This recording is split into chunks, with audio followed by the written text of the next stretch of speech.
பெண்கள் தினமும் குடிக்க வேண்டிய நீர் வகைகள். திங்கட்கிழமை வெந்தய நீர் பெண்களின் ஹார்மோன் சமநிலையை பராமரிக்க உதவுகிறது. நீரிழிவு நோயாளிகளுக்கு இரத்த சர்க்கரை அளவை குறைக்க உதவுகிறது. தாய்ப்பாலின் உற்பத்தியை அதிகரிக்கிறது. அஜீரணம், மலச்சிக்கல் போன்ற பிரச்சனைகளை குறைக்கிறது. முடி உதிர்வை குறைத்து முடியை ஆரோக்கியமாக வைத்திருக்கிறது. முகப்பரு மற்றும் சரும நோய்களை கட்டுப்படுத்துகிறது. உடல் வீக்கம் மற்றும் மூட்டு வலியை குறைக்கிறது. கொத்தமல்லி விதை நீரின் நன்மைகள். சருமத்தை உள்ளிருந்து சுத்தம் செய்து பளபளப்பாக வைத்திருக்கிறது. வயிற்றுப்போக்கு, அஜீரணம், வாயுவை குறைக்கிறது.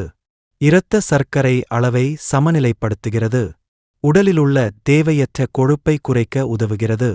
சிறுநீரகத்தை சுத்தப்படுத்தி கற்கள் உருவாகாமல் தடுக்கும். உடலின் எதிர்ப்பு சக்தியை அதிகரிக்கிறது. இலவங்கப்பட்டை நீர் நன்மைகள். சர்க்கரையை கட்டுப்படுத்தும். பசியை